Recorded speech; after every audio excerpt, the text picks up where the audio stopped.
Mamta for the invite. I'll start with a brief introduction video of ValueQuest, and then we'll get into the presentation.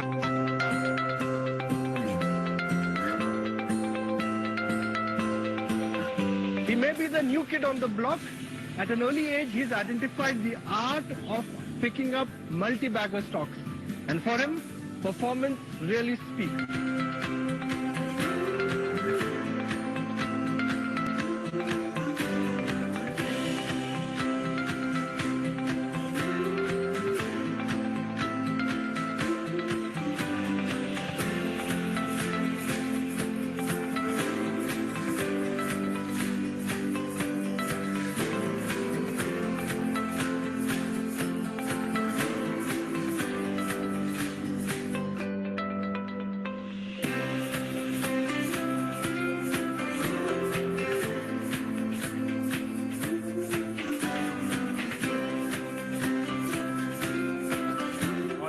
Ravi has learned from majority of it comes from Mr. Jhunjhunwala, who is one person who is really happy that he works with. I think the inputs and the results have been very good.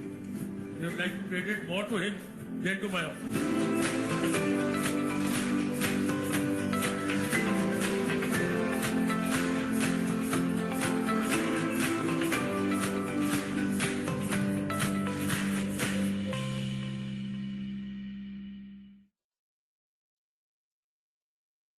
I'll play one more video, small short video about our market calls.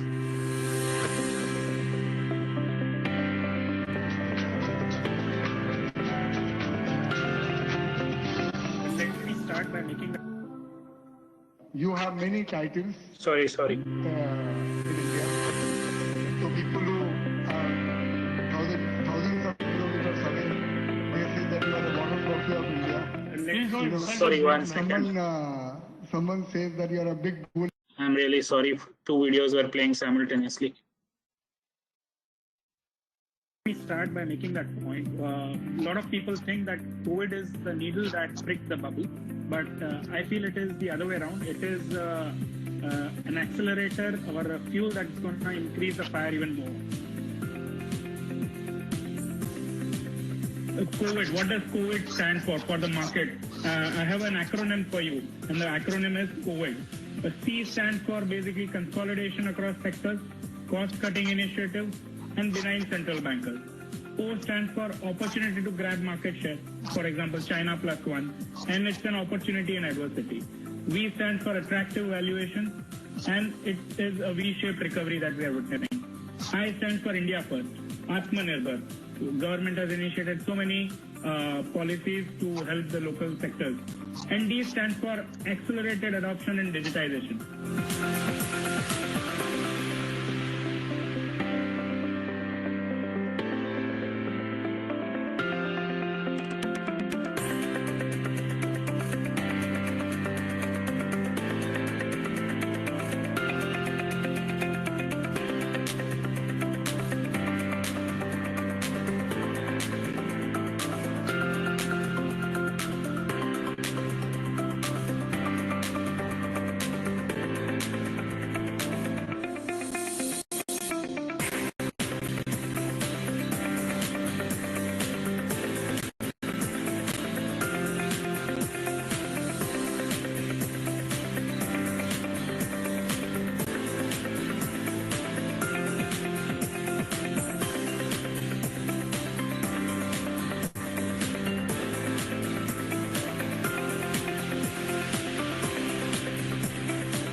I hope you are able to see my screen. Yes, Ravi bhai. Yeah, thank you so much. That was a brief introduction about ValueQuest. Of course, some of the data is slightly dated. We managed today over 1,700 crores of AUM, and we've been in business since over 11 years. So today's topic is about wealth creation through equities. It is simple but not easy. Now, Warren has given this quote long back, and I often wondered what he meant by that. If it is simple, then why it is not easy? And we tend to confuse the two words, simple and easy. Simple does not necessarily mean easy. The opposite of simple is not hard, but it is complicated, and the opposite of easy is hard. So it is a very simple thing. So for example, it is very simple. The prescription for losing weight is very simple. Eat less or stop eating. But it is very difficult to implement. Just like that, it is easy to say what to be done, but it is difficult to do that. So as the quote goes, in theory, it is very easy, but in practice, it is very difficult. So to begin with, a disclaimer from my end. Nothing in this presentation should be construed as an invitation to invest in a particular company or a stock. Please refrain from asking any company-specific questions. Any companies, if mentioned, will be purely as an example and not a recommendation to buy or sell. In fact, this presentation is full with lots and lots of examples of charts, and which is essentially, some of that I have lived through as an experienced it firsthand. Some of that is something that I have learned from history. But I think you will enjoy going through the history and past, and but please do not think of it as a recommendation to buy or sell. None of the material is proprietary, and sources are mentioned wherever available. With that, so what is the simple investment philosophy? Everybody knows, right? Buy good businesses at fair or cheap valuations and then hold them forever. Essentially, that is what investing is. Or in other words, it is buy right and sit tight. That's all we have to do. Now let's get into the implementation of this buy right and sit tight and see what kind of complications arise when we try doing that. Okay, so first what we have to figure out, what is a good business. Then we have to figure out what is fair valuations. And then once we have figured and bought it, then we have to figure out how long do I sit tight. So blue chips, everybody knows what are blue chips. And essentially, if you go to a casino, you know, the blue chips are the chips which has the highest value. The term was taken over by Wall Street to mean companies that are really, really quality. So if the business is really good quality, then they are called as blue chips. And I'm sure you know a lot of examples of blue chips company in India. And if you buy blue chips, then absolutely there is no problem, right? You can't go wrong buying blue chips, can you? So this is just a chart which shows that in 1996, when the Sensex was there, about 21 companies survived from the original Sensex by 1996. Sensex was formed in 1979. Then in 2001, 17 companies survived. And in 2010, only 12 of those companies survived. And if I were to extrapolate this to 2021, I can guarantee you less than 6-7 companies of the original Sensex are still part of the Sensex. This is the left side table is 2001 ranking of the top 10 companies. And you can see in 2021, only 6 of those companies, only 4 of those companies are still there in the top companies. 6 new companies have made an entry into the top 10. And I can assure you in 2031, out of this 10 also, less than 50% will still be there, because that's just the nature of the beast. So technology is eating every industry. So if you look at it, the blue circles are essentially non-tech companies and the orange circles are essentially the tech companies. In 2006, there was only Microsoft, which was part of the top 5 companies. In 2011, Even Microsoft was out, and only Apple was part of the top 5 companies in US. Today, all 5 companies that are the biggest in the world, and everybody knows this, these are the FANG stocks as they are known, are the top 5 companies in the world. In fact, yesterday itself, Apple got replaced by Microsoft as the most not expensively valued, but highly valued tech company in the world.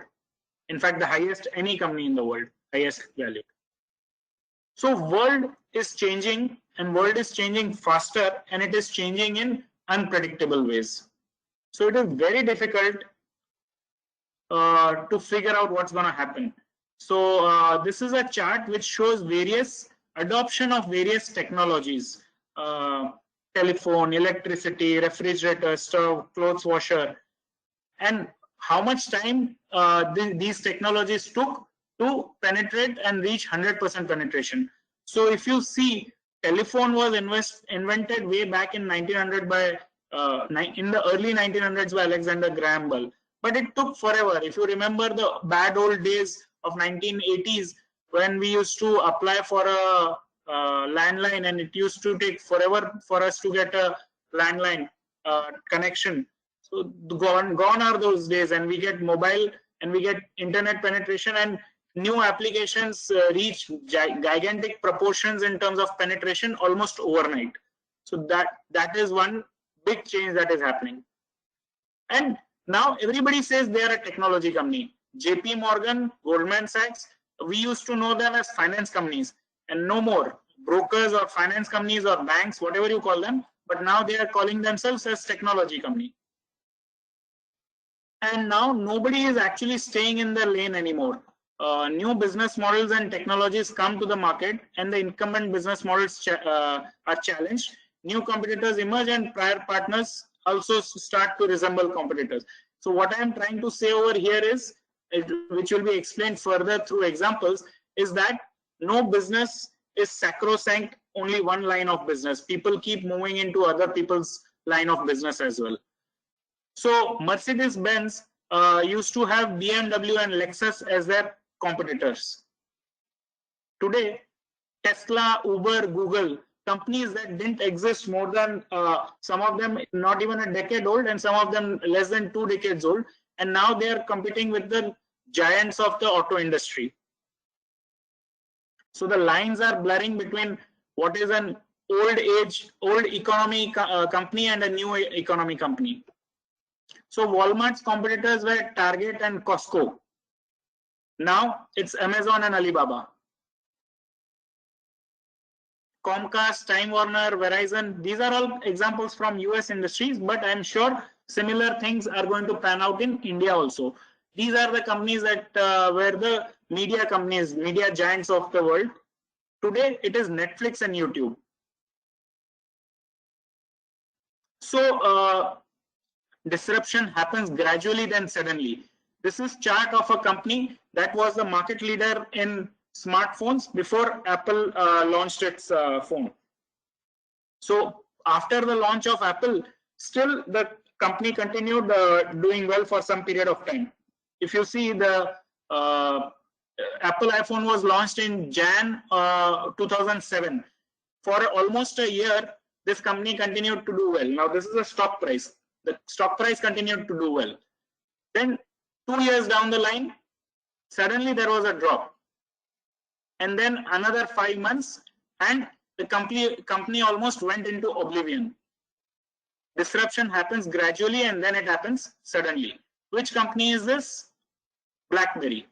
Look at what they were saying at that point of time. BlackBerry is still leader of the pack. CNN money. RIM as the company research in motion, revenues, profits surge business. BlackBerry makers snags half of US smartphone market. They had more than 50% market share in US. U2 had jumped ship from Apple to research in motion. So when managements also cannot see the kind of disruption that is ahead, how can investors see it?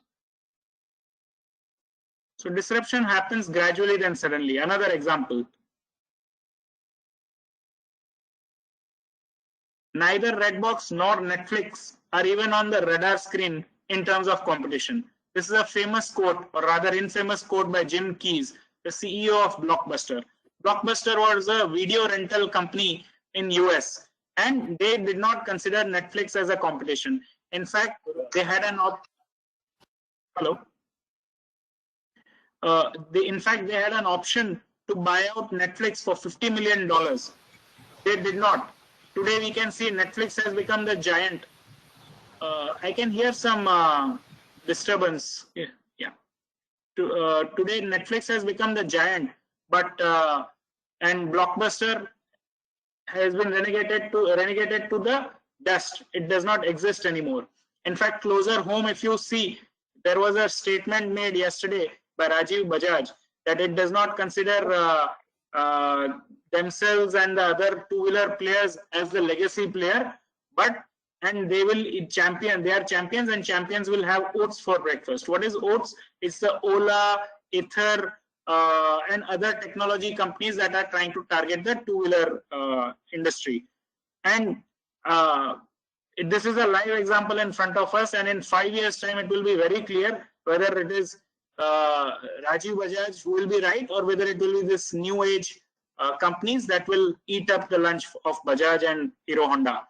So, I mean, if I were to go by what has happened elsewhere in the world, it is actually very, very clear that the incumbents are going to end up having their lunch eaten away. But time will tell.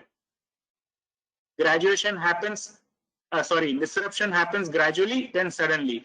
The gradually part is over in two-wheelers. The suddenly part is almost here.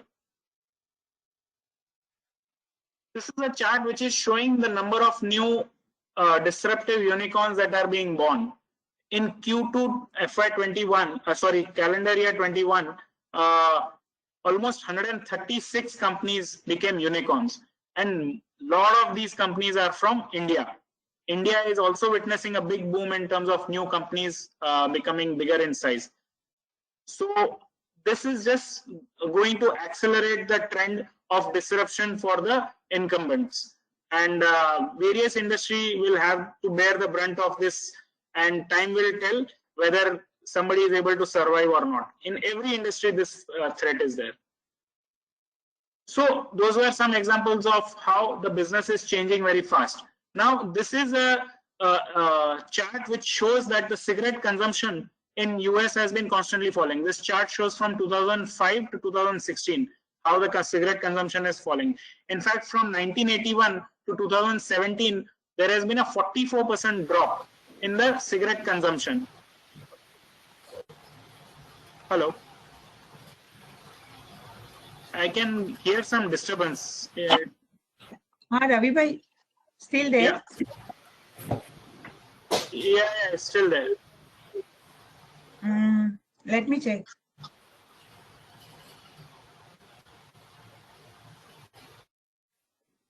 Yeah. Okay, this is better. So, Ravi bhai, can you please unmute yourself? Sorry about that. Yeah. So as you can see, the cigarette consumption has been falling. Would you buy a company like that where the volume growth of the company, of the industry itself is falling? The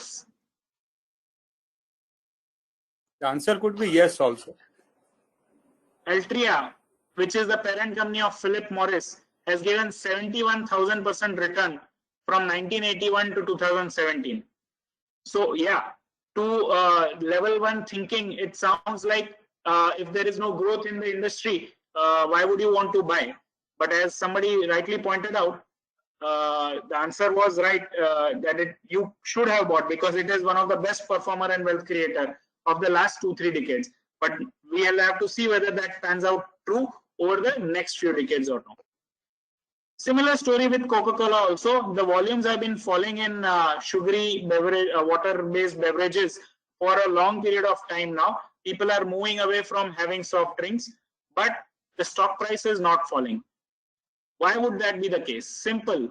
They keep increasing the prices. They are making more money from fewer people than they used to earlier. So this is an example of a company that got listed about 3-4 years back. Would you buy this company? India, at that point, the backdrop was India is going through tough times economically. IPO market was not hot at all. The PE that that company was coming at was 39x. At that point of time, 39x was very, very expensive because the whole market was probably available at less than 15 times. And the market cap of that company was 19,000 crores. On listing, it would probably be 25,000 crores plus, 1.5 times revenue in an industry with tough business economics. And there were some really big entrenched players who were ruling the roost at that point of time. So at prima facie, it looks like a bet that you would not take. But look at what has happened to that company after its listing. DMart's market cap is more than 3 lakh crores today. That is astoundingly more than 10x return for a company that looked like it was expensively priced to begin with. Would you buy this company? PE 38x, market cap close to 1900 crores, raising 330 crores. On listing, it would be 2300 crores and 6.5 times revenues in an industry with tough business economics. Again, the same thing, it has turned out to be a wonderful.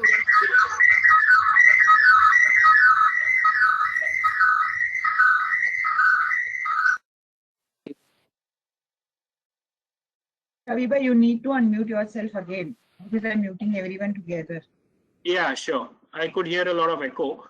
Yeah, so Yeah, Jubilant Foods, which is essentially the franchisee of the pizza maker Domino's, today is at about 50,000 crores market cap. This has been a 25 bagger over the last 10 years, 10, 11 years. So seemingly expensive stocks have generated fantastic wealth.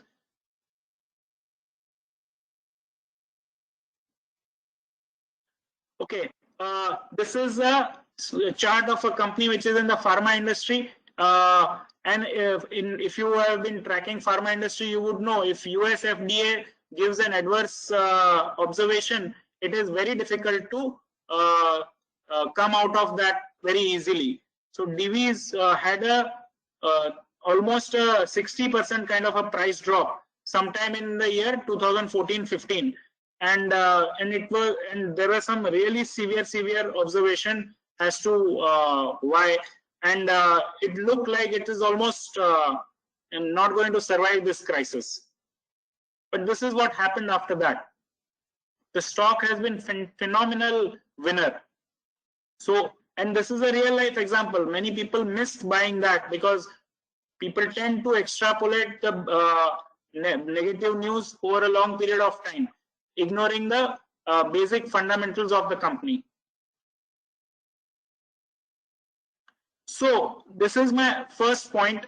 To be able to create wealth in investing, you need to have the vision to see the future, and it is not always very clear what the future is going to be. All the examples that I gave, whether it is about a new hot IPO or whether it is about the disruption, it is essentially to make the point that it is very difficult to visualize in real time whether a particular company is going to create wealth or no. In hindsight, it is very easy to say one should have bought DMart on listing, but at that point of time, it looked very expensive. And we can, similar thing is panning out today as well. And it is a real life example that you can go through. A company called Nykaa is getting listed, and everybody thinks it's crazy valuations. So let's see what happens in future. So you can't go wrong buying blue chips, can you? So Amazon, today we know it is the most highly valued company in the world with over $2 trillion of market cap, almost $2.8 trillion. Amazon had a near-death experience in 2001 when it fell 90% from the peak of dot-com bubble in 2000. How many of us can hope to hold on to our position through such a dramatic fall? Nokia used to be considered a blue chip until it was not. In 2000 peak, it peaked at about $60, and today it quotes at less than $6. Xerox was a blue chip company. It is responsible for more than 40, 50 path-breaking technologies, including the mouse that we use today. And where is it today? It is not even considered as a leading company anymore. So you can't go wrong buying blue chips. Closer home, Hindustan Unilever, we know that it is a fantastic company and FMCG is a great business. Yet from the year 2001 to 2010, there was a 10-year period where HUL gave 0 returns over a 10-year period. Would you be able to hold on through that? Reliance, from 2007 peak till 2017, end of 2016, had given 0 returns for a period of 10 years. Would you have been able to hold on through that? And this was a time when they were actually making huge investments, almost $20 billion kind of investment in telecom, and that was unheard of. And they were taking on so much debt. Recently, when they deleveraged by selling stake to Facebook, they had close to 3 lakh crores kind of debt. Of course, the net debt was slightly lower at 1.75 lakh crores, but gross debt of 3 lakh crores. When that kind of debt is on the books, when there is huge disruption happening of technology all around you, when you don't know what the future of the capex that they are doing will be, is it so easy to hold on through all this? I mean, Bhagwan nu naam leine and Mukesh bhai ma faith rakhine we can hold on to this. Otherwise, it is very difficult to hold on for a 10-year period without any kind of return. So I have this. There is a very good presentation, 20-minute presentation. I would suggest you can also take a look on the website microcapclub.com. Ian Castle is the founder of that club. And what he says over here is investors worry far too much about businesses and stocks that are working in their portfolio. If a company is doing well, you tend to worry about it because why? You are sitting on profits. And if you are sitting on profits, it becomes even more. You don't want the stock to fall at all. And if that happens, then the conviction to hold goes for a toss. So buying and selling are not the only 2 investment decisions that we have to take. Holding is a decision, waiting is a decision, saying no to new ideas is also a decision, doing nothing is also a decision. And these are the decisions that you take far more often than buy or sell. In fact, if you take less sell decision, the better. So, but holding on and taking all the different level of conviction. Only after you hold on to a great company, as stock goes up 5-10x, and then your emotions, fears, cost, and screams at you to sell, that you are an idiot to hold on to this. Stock is expensive, sell. Market is going to fall, sell. There is a recession coming, sell. There are hundreds of reasons for you that will make you think you should be selling. It has become too large a stock in your portfolio, sell. So everything will always constantly push you to take some action in your portfolio. Only when you have survived this kind of a period, then you know what it is to have conviction of your own. You have to do your own work and you have to fight all the noise coming your way, which is essentially asking you to sell.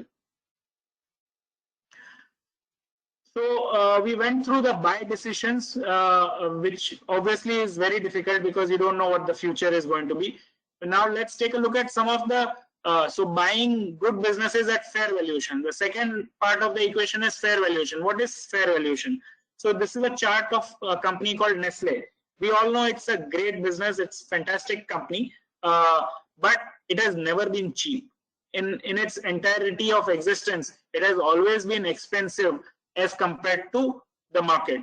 It has been very expensive as compared to other blue chips also. So the light blue line that you see going up is the stock price performance, and the shaded blue area that you can see is the valuation. Today, the PE multiple is above 60, 70, and obviously we find it expensive. But if you see the 60+ multiple is almost sustaining for the past 6 years. So you could have taken the call in 2015-16 that this is crazy valuations, I need to sell. And guess what? The stock has gone from 6,000 rupees. This is when the Maggi crisis had happened, to almost 18,000 rupees. So it's been a three-bagger since the time when the valuations peaked. So valuations are not necessarily a good judge of what the future is going to hold. The valuations can sustain far longer than you and I can imagine. Don't make valuations as your point, the sole reason for buying and the sole reason of selling. Of course, it doesn't mean that you don't look at valuations at all, but it cannot be the starting point for making a decision. Again, this example of DMart. DMart also, you can see the PE ratio has always been expensive. Even right now, it is very expensive. And this is the last 4-5 year chart. Someday will it correct? It can. I have no way of saying it can't. But it will not be for the reason that it is expensive. It will be more for the reason that the business fundamentals deteriorate. And what will be those business fundamentals that deteriorate? Some competition might come in, which might lead to erosion of the P&L as well as the balance sheet. You have to keep your eyes focused on that P&L and balance sheet, and that is when stock price will react as well. Until then, I believe the stock will remain expensive. Seemingly cheap stocks. So we have seen that how not buying expensive stocks has turned out to be a wrong decision, very expensive decision. But even more expensive decision is buying cheap stocks. Yes Bank was always relatively cheaper than other banks. But if you had that slight sense of market, slight common sense, you always knew something was not right with Yes Bank. Rana Kapoor was always a little more maverick than you would like your banker to be. You want your banker to be prudent, not cowboys. And he always used to take far more risk than one should be taking. So in the period leading to the eventual collapse, it always looked like this company is going very cheap. The business fundamentals are very strong. But look at what happened, as in when the scam got unearthed. So what looks seemingly cheap can turn out to be a very expensive buy, while what looks seemingly expensive can actually turn out to be a very good buy. Another example of this has been Idea. It has been always very tempting to buy Idea over Bharti or Reliance. Why? Because, 4 rupees, 5 rupees, 6 rupees, 10 rupees, it has been a black hole where the promoters have kept putting in money. Vodafone put in money. At 120, Vodafone put in money. At 60, 80, 10, 12, 15 rupees also promoters put in money. And the stock kept falling. So insiders know the best, but even despite insiders knowing, you can see that no amount of insider information can fight the business economics. If the business economics are deteriorating and deteriorating fast, then it is going to go down, doesn't matter how cheap the stock looks. Another example of this is Bajaj Finance. If you can see in 2015, when the stock had already rallied, from 2011 to 15, the stock had a fantastic rally, and it was quoting at 4x price to book value already. And if you would have sold off, you would have missed one of the biggest winners of your life. The stock went on to become another 20 bagger from there, and the valuations went from 4x to almost 10x price to book. So what is expensive and what is fair valuations is a very, very difficult call to take. What looks seemingly expensive might not be, and what looks seemingly cheap might not be. So this is the company, it's another cigarette manufacturer, VST Industries. From 1996 to 2009, this stock had virtually not gone anywhere. It was available at close to 200 rupees in 1996, and it was again available at 200 rupees in 2009. That is almost 15 years after that price had first come. would you still hold on to this? Well, one person did. Radhakishan Damani, he used to own almost 24-25% of the company, and there was a three-way battle between BAT, ITC, and him to take control of that company. And in the beginning would have taken a bet of close to 50 crores. 50 crores was a big amount even at that point of time. But today he receives a dividend check in excess of 100 crore. That is the kind of power. Even though the stock price didn't go anywhere, VST was always an underperformer in terms of industry. ITC always used to do far better. Just take a look at what happened. The stock has gone from 200 rupees to it went to almost 4,800, and today is available at 3,300 rupees. Now, every day's price movement is more than 200 rupees, which was the original cost price for Radhakishan Damani. So, can you visualize seeing your 50 crores remain at 50 crores for 15-year period when every other stock is going up and so much wealth is being generated? It is a difficult call to hold on to a company that is not doing well for such a long period of time.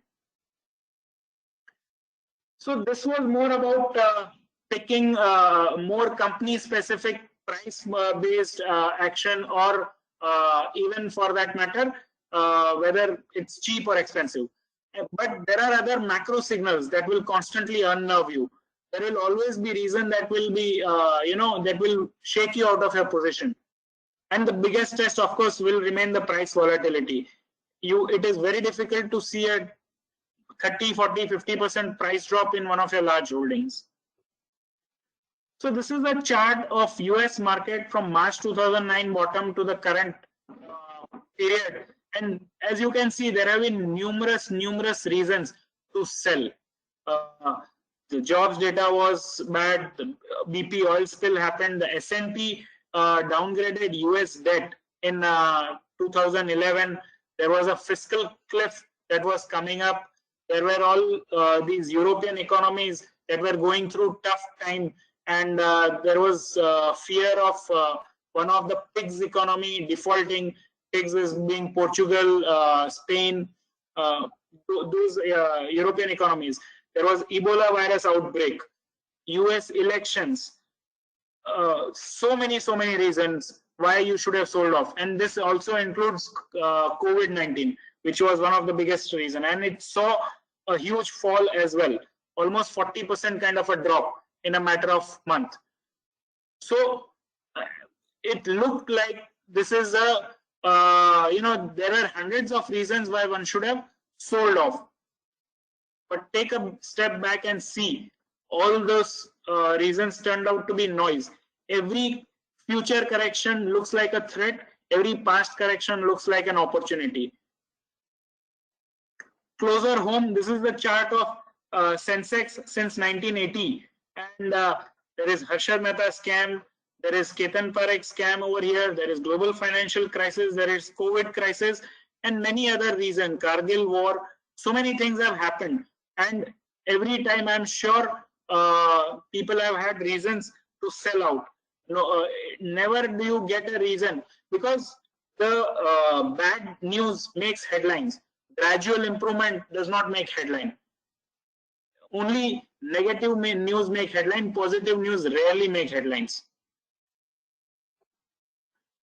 Can you hold tight through this?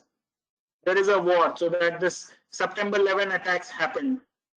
Markets were closed in US for few days. Our markets were also closed, and when they opened, you opened with a gap of almost 10-15%, and it would have shaken up the biggest of people in terms of their ability to hold. So this was a 1987 crash in Dow. That was a 22.6% drop. At the bottom, during intraday, it had almost fallen 27-28%. Can you imagine 1/3 of the world wealth eroded in one session? So this happened not only in US, it had repercussion worldwide also. And every market worldwide fell this kind of a number. Will you be able to hold on through this? And this is the global financial crisis, of course. Lehman Brothers going bankrupt. So many reasons. We were staring at an abyss. Even the central bankers didn't know what is going to happen. Will the banking system be able to survive? Will the faith and foundation in the US banking system able to, will the people retain their confidence in that? Housing crisis had become banking crisis. And then, of course, we keep hearing from the sage of Omaha that our favorite holding period is forever. But can you hold forever? Especially when there are so many reasons all the while to sell. Even Warren makes mistakes. So he was heavily long the airline industry right before COVID struck. And airlines are one of the worst hit industry. And the stock fell almost 50-60%. And after that kind of a drop, Warren sold his holdings. I am sure it is not Warren's own call. It is probably the new investment managers that he is appointed to run Berkshire Hathaway. They are the ones who took the call. But the decision had his blessings also. And you can see that even the top investors of the world are not immune to what's happening in the world and what's happening in the stock markets. This is an example closer home that I like to go through because I have lived through this. In 2008, when the global financial crisis happened, LIC Housing used to quote at 400 rupees before it was split, which over here the stock price is showing as 80 rupees. Now, at that point of time, it became very clear to me that there was a crisis worldwide and one should be selling. I did sell a lot of my stock as well at that point of time, but I did not sell out 100%.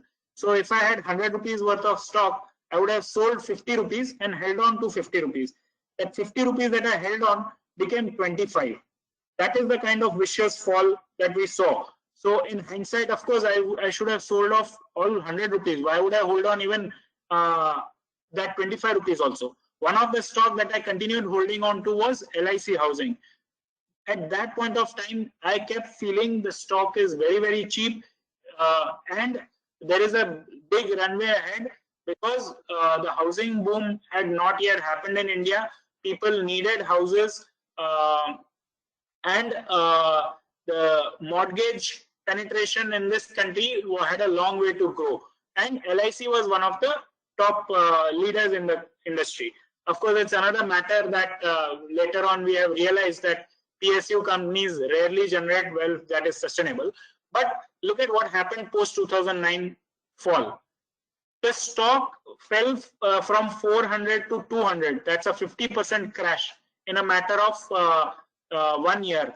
And in the next 2 years, it went from 200 rupees to 1200 rupees. That is like a 6x rise in the next 2 years. Because the stock was cheap, because the opportunity existed, and because the balance sheet of the company was not deteriorated to the extent that the company won't survive, I had the audacity to hold on through this sharp correction. I was feeling very stupid at that point of time, I can assure you. But all's well that ends well. I held on to it through the fall and waited for my opportunity in 2012-13 to sell out of this, and it gave me handsome return. So you need conviction to hold. As I say, you need vision who's going to do well, then you need conviction to hold. So a lot of times what happens is that you might have bought, you think you have the vision. So for example, in 2002-03, everybody was buying Eicher Motors for the commercial vehicle story. At that point of time, the economy was rebounding cyclically, and everybody was very excited that Eicher Motors will be able to provide strong competition to Tata's and Ashok Leyland, and that is why one should be buying. But nobody had any clue that it is the real money spinner is going to be turn out to be the Royal Enfield. At that point of time, everybody was ignoring Royal Enfield, the Bullet, and that is what has actually led to the wealth creation. So was that skill or was that luck? Another example of this is Titan. 2002-3, similar story. They had gotten into trouble because of their international operations. They had taken out a lot of debt, and jewelry was not even in the realm of possibility. Everybody was trying to see if the watch business can turn around, and if it turns around, it was very profitable. Today, nobody cares about Titan watches. Watches is a slower growing, almost a dying business. Today, Apple Watch has taken over so much of the market share. And today's story in Titan is Tanishq. Now, if you had told me in 2002-3 that I am buying because Titan is getting into jewelry business and they will make it big, I would have told you you are foolish. Jewelry is a very, very tough business. They will not be able to create. People go to their family jeweler and buy their jewelry. Nobody will go to Tata showroom. They're always scared. They will not be able to establish trust.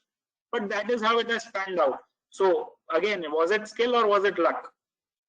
Another company that I bought was a company called Natco, and Natco is a pharma company, and we had bought for one particular drug called Copaxone. This company, when we had bought, was at 1,000 crore market cap, and in our scenarios, one of the possibility was that Copaxone itself can have 1,000 crore kind of profits. If that is the case, then it is a blinder, and we should be looking to buy.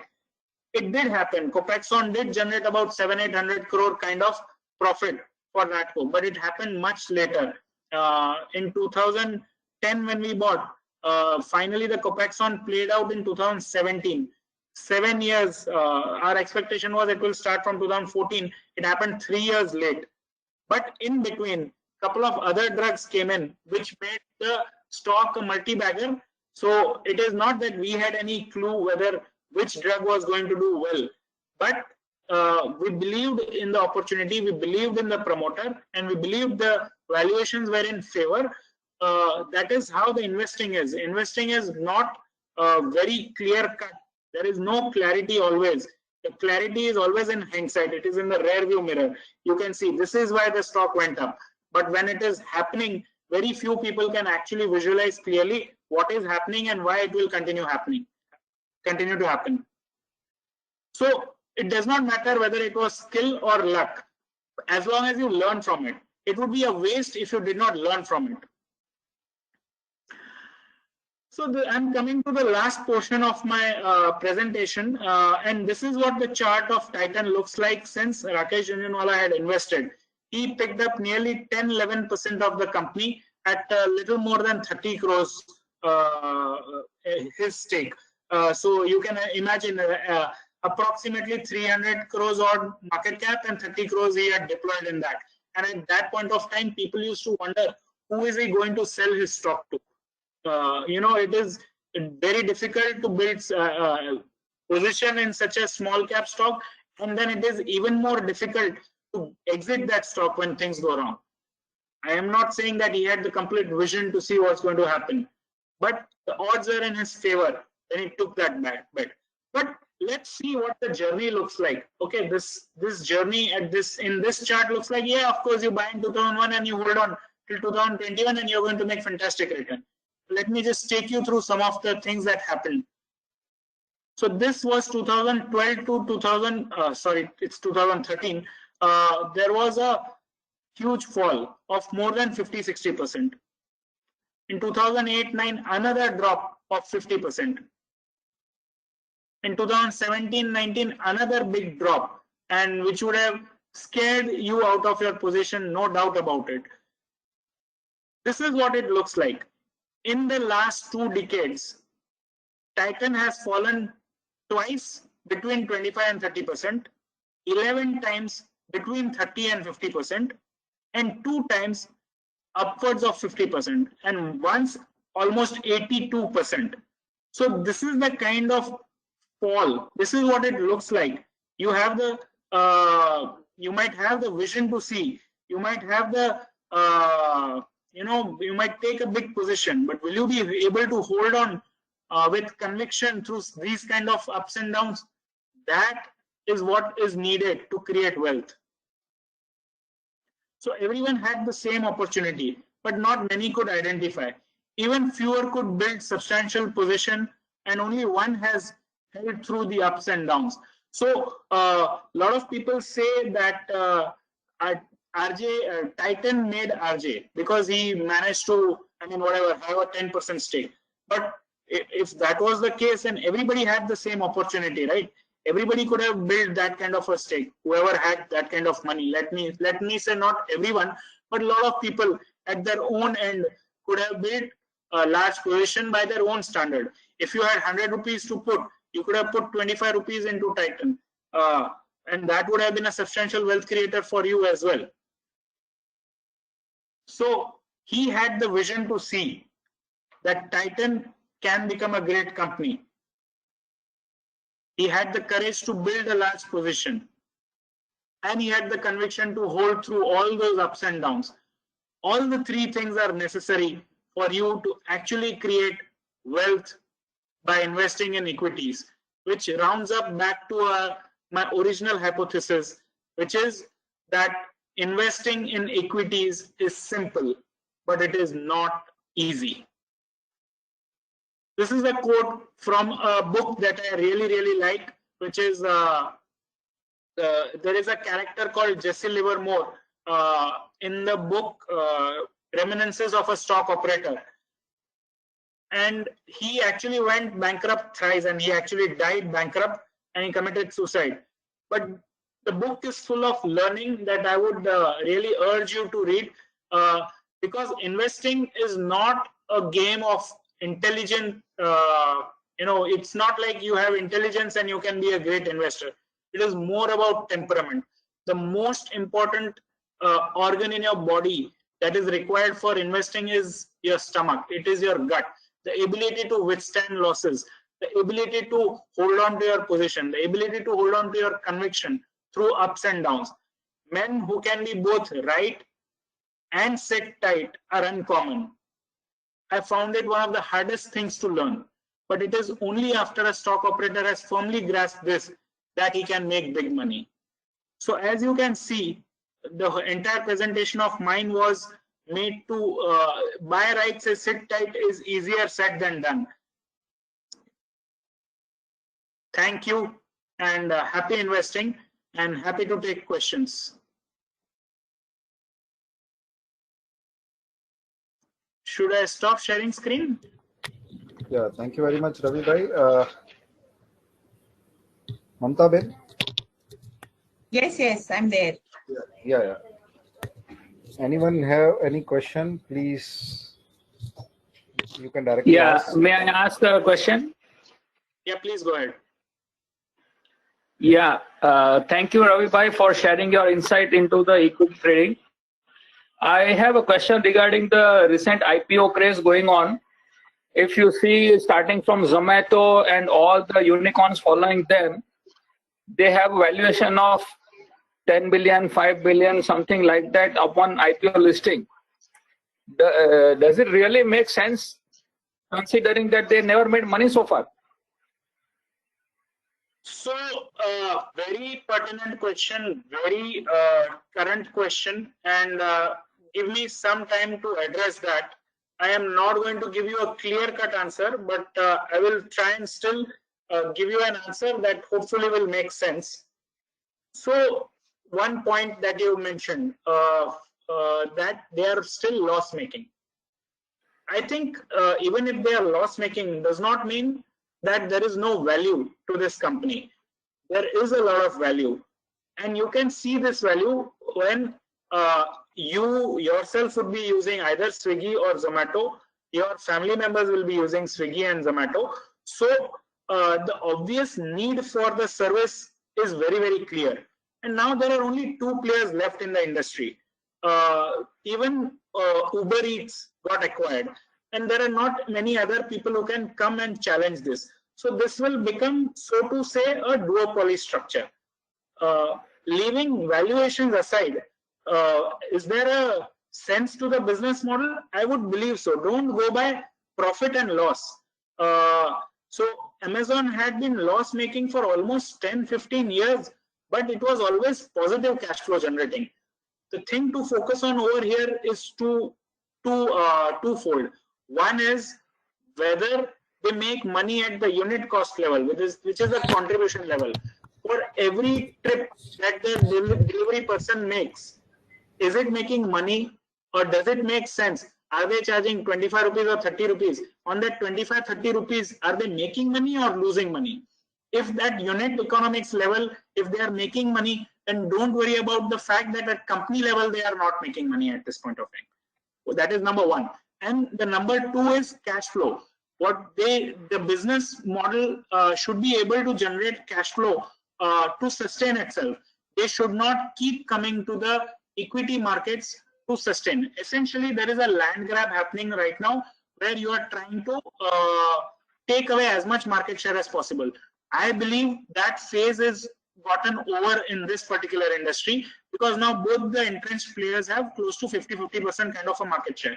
Now there is no point in trying to discount further. There is no third player that is coming. Okay, there might be small regional players that might still be there, or competition can come in from unforeseen places. But at this point of time, the valuations, so the market is saying that these two players will survive and they will keep growing at a faster pace, and the profitability phase is in somewhere in the future. I am not saying market's assumptions are right. I am saying this is what market's assumption is. If you believe that market is wrong, avoid. But there is somebody out there who believes it is right. This is going to be a duopoly industry. Unit economics are in place. There is profits to be made in the future, and there is no threat of competition coming. That, in a nutshell, is the synopsis of what a bull is thinking. The bull on the Zomato. Again, having said that, disclaimer from my end: I have not bought, I am not buying, but I am just trying to show you what the thinking is. I hope that answers your question. Yeah, thank you very much. Thank you very much. Yeah. Yeah. Ravi bhai, I am taking another question which member has given in the chat box. Sure. What are your views for overall markets in near term? It is high, saturated, or still there is some fuel? So my entire presentation was trying to make you look through whatever correction is coming up ahead. However, it is natural to definitely think about market correcting because market has rallied one side for 18 months. But the real question is not whether market has saturated, whether market is going to correct. The question is this an absolutely the wrong time to be investing? See, what you want to be avoiding is buying at the peak of, let's say, when the Harshad Mehta scam happened, or Ketan Parekh scam happened, or global financial crisis happened. In last 3 decades, these are the 3 points at which one should have absolutely not invested. Any other point you take, and 5 years down the line, you would have still made money, provided you did not get into stocks which were completely fraud. So my answer to your question would be, yes, there is definitely a correction that is lurking around here. It is whether it comes now, 2 months down the line, 6 months down the line, whether it happens on all these IPOs, or whether it happens when tapering starts, or whether it happens when interest rates start rising, whether it happens because of LIC IPO. Market will find its reason for correction, and correction will come when the least market everybody is expecting. So don't be bothered or too obsessed with trying to time that correction. Try and be focused on where is the opportunity, because I believe from 3 to 5 years point of view, market is providing an opportunity. Why? Because economic cycle has just turned, and this economic upcycle is going to last. And I see a case for this economic cycle being much longer, much more pronounced than what we witnessed in 2003 to 8. what is the reason why I feel that this economic cycle is going to last longer? The starting point in 2003 was interest rates were at 4.5%. Today they are at 4%. The starting point in 2003, the banking NPAs were at about 4.5% net NPAs. Today, no, I'm sorry, they were more at 11-12%. Today they are at about 8.5%. Then the real estate cycle had not even begun in 2003. It began in 2005. While in this one, the real estate cycle has already begun at the premium end. The IT boom has already also started in the last 12-18 months. In the kind of hiring that is happening in IT sector, one has to see to believe. Two wage hikes given by TCS and Infosys in the same year. It has never happened in the past. And the conditions prevalent. So what has happened is a lot of people think that this government has not done anything for the last 6-7 years. But as I said, that bad news makes headlines, good news and gradual improvement does not get noticed. So there are lots of small steps that have been taken. Actually, very big steps also have been taken. So people try to crib about GST and all that, or the implementation of GST or the filing and painful. But the fact of the matter today is that GST has united entire India as one market. We are connected now with Jan Dhan Mobile Aadhaar.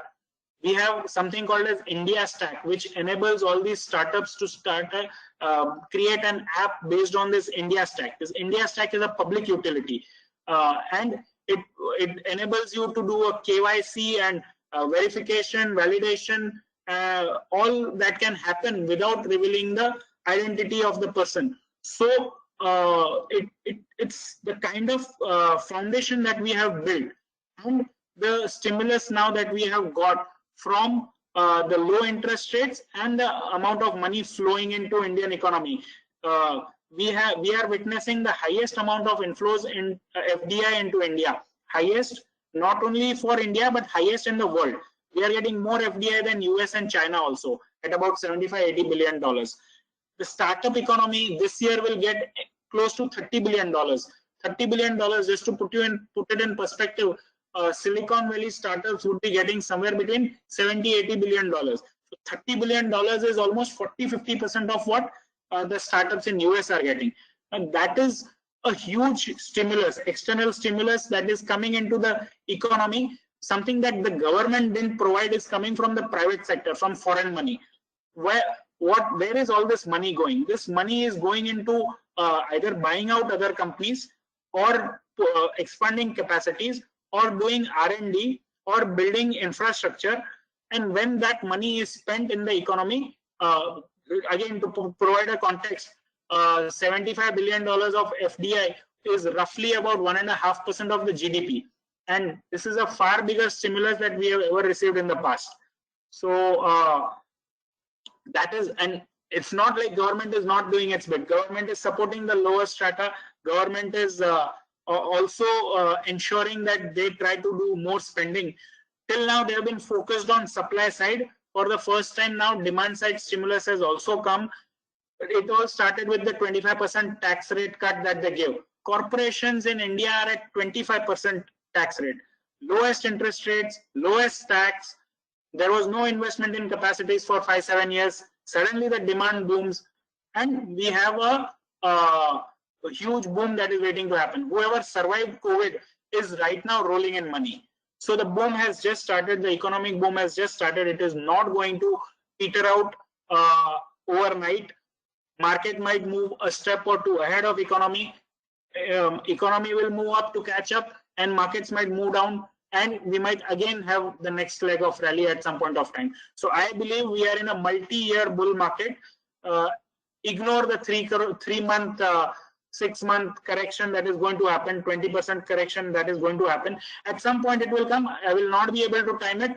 Had I been worried about it for the 6-8 months, I would have missed the last 8 months rally also. So I look at it as, since I've managed to survive and stay invested for the last 8 months, it's bonus. Anyway, from all points of time, I look at my portfolio as 100 minus 20 only, so that I don't get worried about portfolio falling. I hope that answers your question.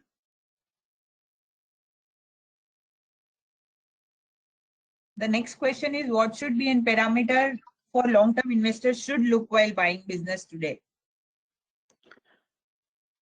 So the framework for me is very simple. One, you need a large addressable opportunity. So the way to think about it, since we have spoken about Zomato, I'll delve a little bit more on it. There are about 130, 140 crore people, which is about 25, 30 crore households. Today, how many of them are online, connected to bank accounts and having mobile phones? A lot of them, probably 80, 90 crore of them. But how many of them are ordering online? A small percentage of it. I don't have the exact number. So that tells you that there is still a long runway ahead. This industry can keep growing for a long period of time. Now, that is number one. So it has to have a long runway of growth that is possible. Second, the business model has to be scalable.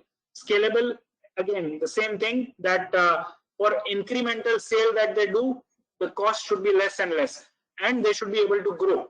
So that business model should be scalable. Third, they should have some amount of sustainable competitive advantage, which in this case, it's already proven because some of the others died along the way. So sustainable competitive advantage. Number four, obviously you want a management that will, see, you will not be able to predict what changes are going to happen to technology, how will the business models change, and who will face the disruption. What you want to bet on is a management that can foresee that and act accordingly for you. One example of such management is Bajaj Finance. Today, there is a lot of talk about fintechs and lending and buy now, pay later, all kinds of finance tech companies coming in, and Bajaj Finance can stand to lose. But most of them say Bajaj Finance is a far more technologically evolved company than even the new age startups. So what you need is a management who can visualize what changes are coming and adapt, who are riding the wave, who are leading the wave rather than being followers. And last but not the least is the valuations. You need to buy at a point in time when the risk reward is in your favor. So you don't have to attend every party in town. You might not want to go to Zomato. You might want to go to some other party. The money is made by sitting on it, by holding on for a long period of time. So if you buy something at this point of time, maybe initially you might make money, but if your conviction is going to get tested on a 20-30% kind of a fall, then you might as well not buy that, because reinvestment risk is the most underappreciated risk in the market. You might buy something and make money and sell. Where will you put that money next? If you have a good company that has a long runway, hold on to it, don't sell, because finding a next great company is going to be a big challenge.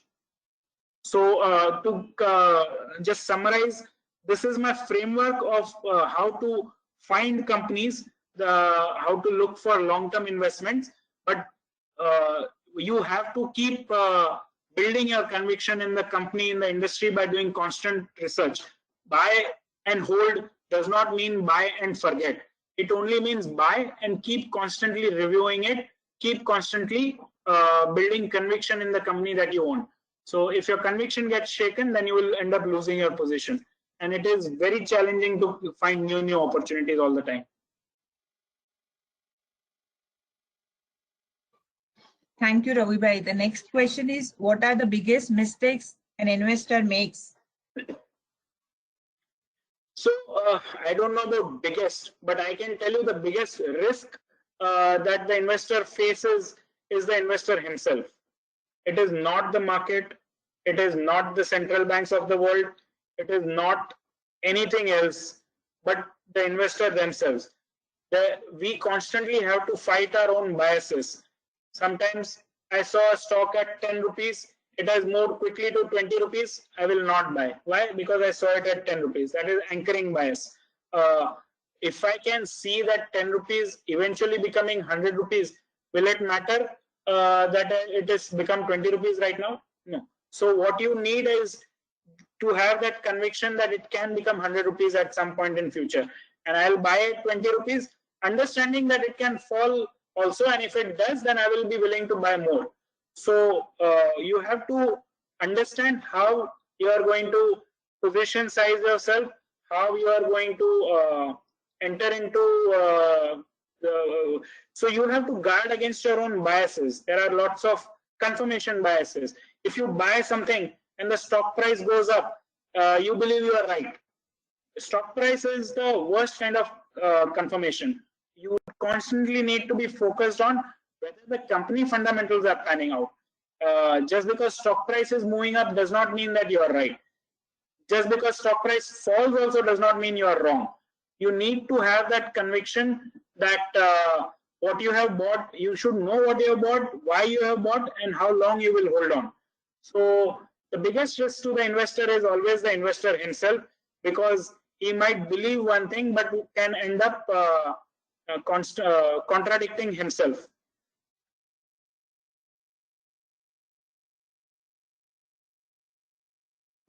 Thank you, Ravi bhai. We are done with the questions on chat box. Yogesh bhai, are you there? Yeah, Mamta ma'am. Anyone have any question, any doubt, please directly ask. We have 5 minutes more. Have any question? Hello, Ravi bhai. If I can ask the question directly over here, I had actually posted on chat box. So now looking at the entire discussion, it was, pretty much concluding that we have to be invested and alert as well. I would like to ask, what are your 10 picks, 10 specialty shares which we can do an SIP or, kind of directly invest into the equity, irrespective of the share prices. For maybe 20-30 years time horizon, just like we do a safe investment in debt mutual fund. I think similarly, if we look at a longer horizon, we can pick up some shares and continue investing in this. If you can share your views on that and some 5 or 7 odd shares. Yes, so Harshil bhai, I am actually disappointed that my slides did not register with you. In my disclaimer slide, I had clearly mentioned, please don't ask me about a specific stock or any kind of a tip.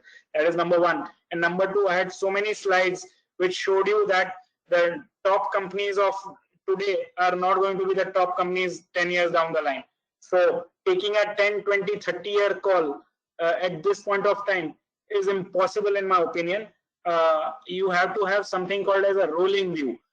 You might think that this is the company that will do well over the next 10, 20, 30 years, but that also does not mean buy and forget.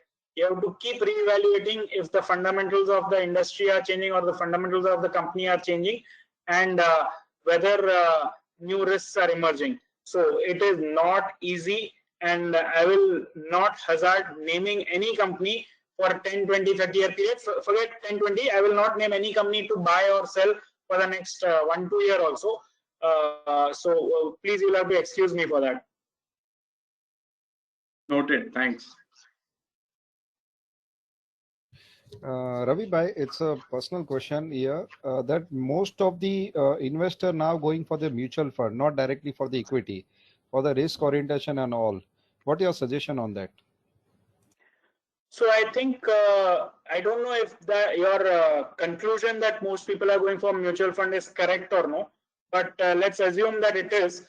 I think it is not such a bad idea. If you want to go direct equity, you need time as well as the aptitude to understand the markets, understand the stocks, and do it. Mutual fund is a very, very good route to eliminate that risk. See, a company can go bust. A company can go to zero. Very rarely will a mutual fund go to zero. But you have to expect the market returns over there. Mutual funds cannot provide you too much of a different return than whatever the market provides. It will be plus or minus 2% of whatever the market provides. So mutual funds are a great route. SIP is a very good way of eliminating the behavioral risk, the psychological things that play with you. Whether market is up or down, you keep investing. The money to be made in equities is by buying and holding for a long period of time. So whatever helps you in holding for a long period of time, you should do it. So SIP is a good way. You have to think 20-30 years when you are doing SIP. You first 5-7 years, you just keep putting money. Don't think today it is down. After 5 years also SIP is not making money. If you start thinking that, then you have not understood the markets and you have not understood the product SIP also. You have to think 20-30 years and you have to keep investing for first 5-7 years, maybe even more. So yes, mutual funds are a great way to invest for somebody who has no time and inclination, and SIP is a fantastic way to take care of all the behavioral biases that investor brings to the table. Because even in mutual funds, sometimes the money comes in usually when the market is doing well, and it goes out when the market is not doing well. You might enter at any point of time, but definitely don't exit at the worst point of time. Then you have made two mistakes: entering at the wrong time and exiting at the wrong time, and that made your capital loss permanent. If you have entered at the wrong time, you can actually spread out your investments over a long period of time so that there is dollar cost averaging. So for what the new investor, what you suggest, partly amount to be invested in mutual fund or something in the gold or the market directly, what you suggest for the new investor to go out? So I am not an expert on other asset classes, whether it is fixed income or gold. I focus purely on equities. My 100% of allocation is to equities, besides the house that I live in and maybe one more house that I have, but that is not for investment purpose. Otherwise, 100% of my asset is allocated towards equities. What I would say is the way to think about equities, I can provide you with a framework. See, India is a young country. India is a young economy as well. It's been only 30 odd years since we opened up our economy. We used to be a socialistic society, socialistic economy, where we used to constantly face all kinds of shortages in 70s and 80s, from rationing to cement to everything, whatever, there was always shortage. In 92, we decided to open up our economy because that economy opened up, and then subsequently there have been so many more reforms which has led to capitalism coming. We are not yet fully capitalistic society, but we are moving slowly towards it. So we are a democratic society, we are a capitalistic society, and we have a set of entrepreneurs who are good at creating wealth. We have seen huge amount of wealth that getting created in IT industry, in technology, whether the new age technology companies, in pharma industry, and we have competed everywhere in the world. So if that is the case, then I want to be an owner of asset. I don't, gold, yes, sure, gold prices can go up, but treat gold as an insurance. Gold is not an investment product. It will retain the value. If actually speaking, if you take a very, very long period of time, gold has not managed to beat inflation also. But people have the recency bias. From 2003 to 2011-12, we had fantastic run in gold. And then again, a couple of years back also, we had a good run in gold. People think gold always makes money. But gold is an insurance. You keep it for the rainy day, but it is not a growth product. Fixed income, today at 4.5% interest rate, there will be FDs at 6%, 7%, and post-tax return will be 4.5%. What you will earn out of that? You will not be able to beat inflation also. So honestly speaking, real estate and equities are the only two asset classes left where you can hope to earn more than 10%, 12% kind of return. The problem with real estate is liquidity, and the problem with equities is also liquidity, and I will explain why. The problem in real estate is that when you need money, you are not able to sell. In equities, the problem is because it is so liquid, you will end up selling sooner. In real estate, most people make money because by default, you will hold a house or something for 10, 20 years. Nobody buys and sells in 3 months, 3 days, or even 3 years. People hold for a long period of time. It is the long period of time that makes the returns. So my advice is, if you are, again, it depends on your personal situation. What is your age, stage, whether you can take risk. If you are very close to retiring, then probably having 100% kind of equity allocation is not for you. But some amount of equity allocation is a must for everybody. And if you are at a stage in your life where you are still in the capital building stage, then you should have a higher proportion of equities as compared to others. That is how I think about it. Thank you, sir. Thank you very much. Sir, one more question for the new investor. What are your suggestions, sir? I didn't understand. The biggest for the thing market, yeah, for the new investor, how the person should think about the market? Should you invest most of the fund in A grade or something C grade or that grading industry, or what? What do you suggest? Mutual fund is the best route. SIP is the best route. Keep investing. If you are young, if you are new to the market, first get your asset allocation right, which is if you're not invested in equities, you're definitely not going to do well over a long period of time. So have 10, 20, 30% or even 50% allocation depending on your risk appetite. Then let it grow for a long period of time. Don't be in a hurry. So the number one rule for enjoying the fruits of compounding is don't disturb it unnecessarily. So let your wealth compound. Give it time.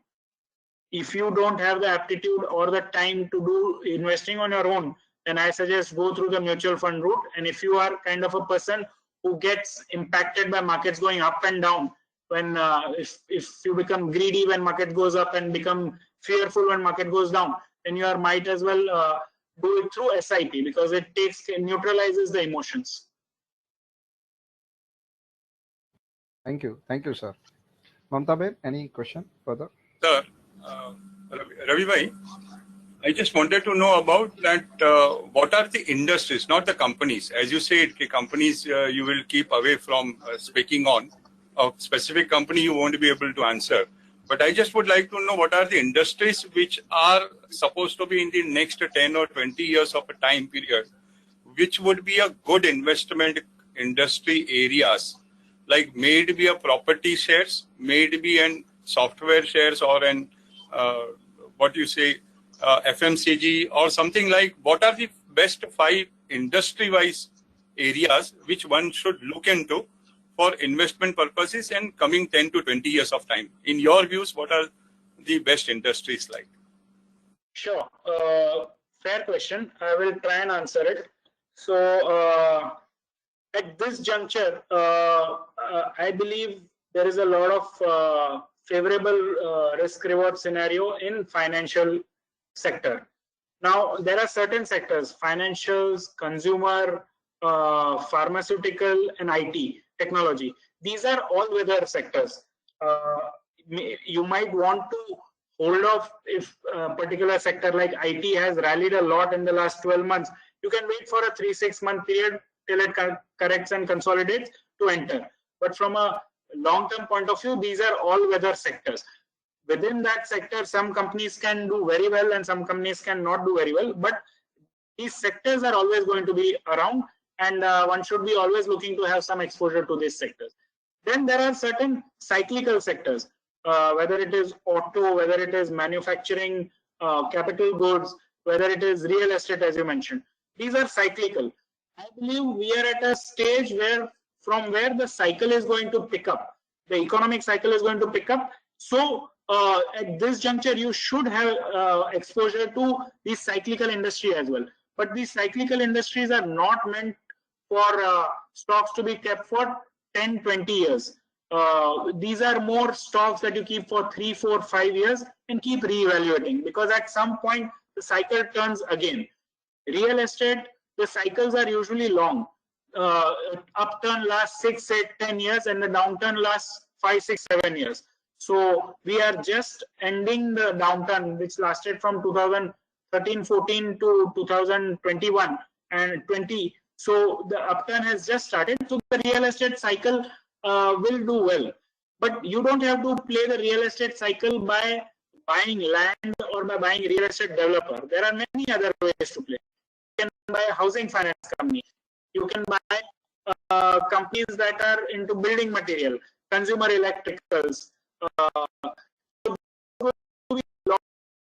Things that if you buy a house today, you have to think logically, what are all the things that will go into my house? I'll need new fans, lights, wiring.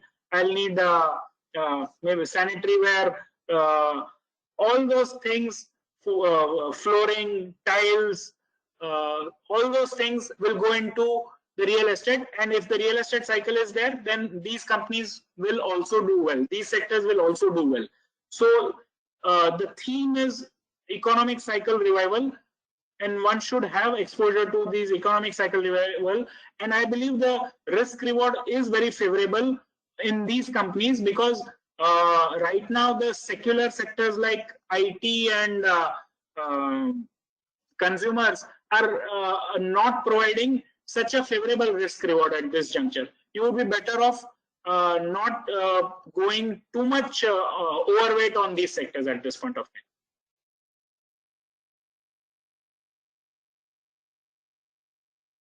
Yeah, thank you, Ravi bhai. Anyone has question? Mamta Ben?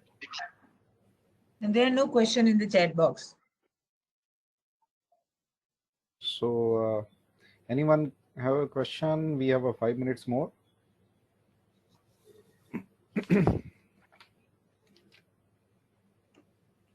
I think so. Ravi bhai, you cover all the things. So no one has any doubt on that. And, everybody enjoyed, and thank you for providing me with the opportunity. Yeah. Thank you, Ravi bhai. Today's session learns a lot regard to the market ups and down correlate with the individual stocks. What the today market will look, as someone has given me the tips, we go ahead. But you learn that stock require to understand before it investing. Your today's presentation is very interesting, as you have preferably correlate stock with the outside world, how that affect and make money with calculative risk, not only the investment, but holding the long-term investment that make a stock a long profit. Thank you very much. Thank you, Ravi bhai, to understand this thing in 2-hour session that mostly require a month training. Thank you, Ravi bhai. Thank you so much. Yeah. And explaining each and every question, depth answer, that's also a very good thing. Thank you, sir. Thank you all members for attending today's session. One important announcement for the next session is, as we have a next session on 30th November after Diwali on topic of presentation for service tax notice. As show cause, we have a current topics by speaker CA Payal Shah. This meeting we kept physically. The detail we circulate further. Thank you all. Closing today's ceremony, session with official ceremony as grand wishes of Diwali, happy Diwali and prosperous New Year in advance. We close today's session. Thank you very much. Thank you all. Thank you, and wishing you all a happy Diwali in advance. Thank you, Ravi bhai. Thank you. Happy Diwali. Thank you, Ravi bhai. Thank you. Thank you all. Thank you, Ravi. Thank you, members.